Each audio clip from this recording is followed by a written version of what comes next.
So there was a lot of stuff in Vatican this week. I was like, oh my gosh. Like, one thing is, it's not hard to follow this mystery and everything, but it's a lot of things happening at once. I was not I was just like, whoa, man, it's a little much. It's a little much going on here. A lot of randy stuff going on here. We're going a little randy with this mystery, and I'm just like, okay, we'll see where this goes. It opens up with this whole devil worshipping thing with like this guy talking to the devil, and I just wonder if it's really real or not. I don't know. Like, it looks like it's real, but I'm also hoping it's not one of those things where they make you think it's like this, but really, like, the guy's crazy and he's actually seeing that, but really it's like something else, or maybe he's on drugs or something. We'll have to see, but from what it's looking like, it seems like they're really working with the devil, or at least a demon in some way.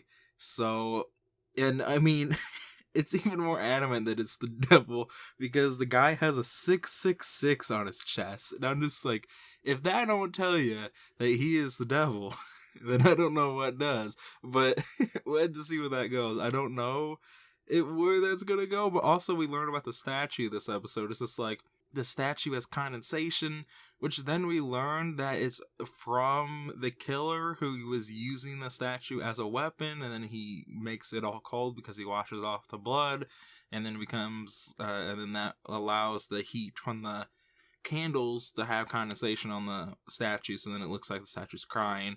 I'm just like, I don't know if that would really make the statue cry. I'll freaking let it slide for this anime, because that's what they're trying to do. Maybe like it's all randy, you know, but like a lot of things are happening, and I'm just like, cool, kind of learn about like the murderer for these people and everything. Speaking of this whole kind of group of people in this show, we learn that this guy called Father Michael kind of ushered in this new kind of worship of, you know, the Catholic Church and everything, of these people, brought them in from the World War II and saved them, and then made them, you know, kind of see God, and like made this whole church and whatnot for everything. And I'm just like, cool, kind of learned a little bit more about these people that are kind of just, I think, not really characters, more of just like statues of basically intro cards to like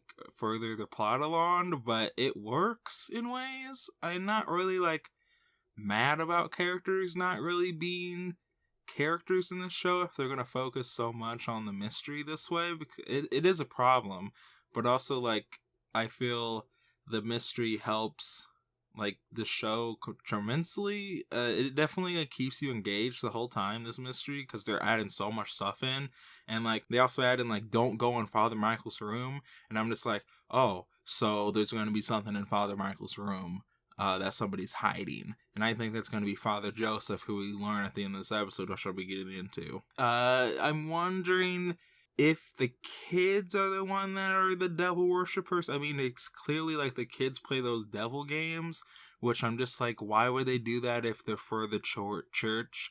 I could understand like kids who aren't really religious doing it, but these kids are clearly at a Catholic church in school. I don't really understand that, but I'm just wondering like if the kids are the one that's killing all these people, and then the adults are kind of like doing something else. There's also this thing with Mario where he's like gets called by God, and then also there's like this cross code of like something, which I'm just like, okay, we're adding a lot of stuff in this episode, which I think is a problem. But also it's like, it's not hard to follow. It's just a lot of things to like process in your mind going through this. And you're just like, man, because you got, first off, you learn about Mario and like his thing, and then you learn about a cross code, and you're just like, what the frick? It's a lot of things to take in. But it also makes me wonder if there's like two things at play, like Joseph and the two investigators say. They say like, we like it seems like God and devil are working back and forth with each other. We got this whole thing with Mary crying, and then Mario doing his, like talking to God and whatnot. But then we also have these occult murders by the devil, and then also and all that stuff. And we learn that like they're getting killed like martyrs in the stained glass windows on the church. So obviously this is somebody that's knows the church in some way or knows the location. So I'm just wondering who it could be.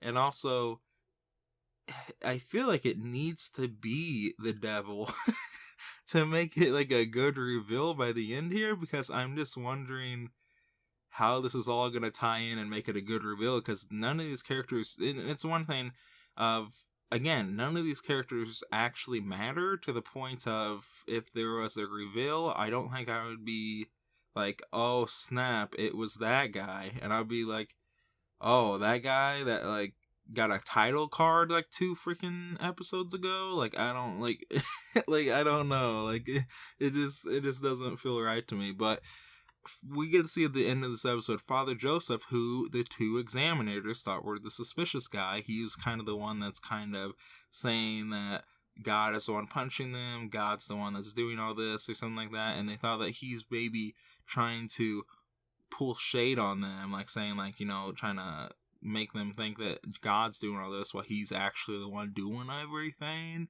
But then we see that he is the one that's being like killed like at the end of this, like, or whatever. I don't know if he dies. We'll have to see next episode, but it seems like he's saved by everybody. But he says like the devil 666. He says like 666. Like this is the guy.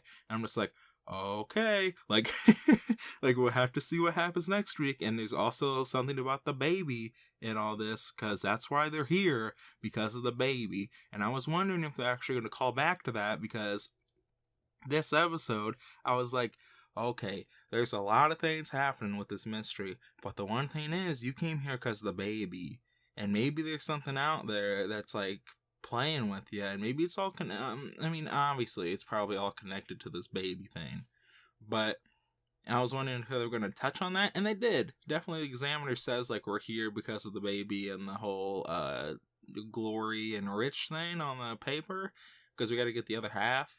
And like he's just like, but we're getting like all these different things, and like I think somebody's trying to pull shade on us or something like that, like freaking wipe us under the rug or trying to lead us to another thing so we don't realize what's really going on here. It's definitely interesting. I like the mystery. I don't think it's gonna like go anywhere in particular, but we'll have to see, because I don't know. It's definitely an interesting one. I just want to see where it goes. Definitely second episode. There's a lot of things to take in, but I say the mystery seems like it's an elaborate one, but we'll have to see. I don't know. They didn't do much with the examiners and like their backstories like they did in the first episode, but we'll have to see if they do anything more with that in the coming episodes. But yeah, tell me what you guys think, and I will talk to you guys later. 危ない情熱が見捨てた明けない夜の中で誰の夢が開くんだろう闇と僕は見てるかいあるない情熱をかけたこれが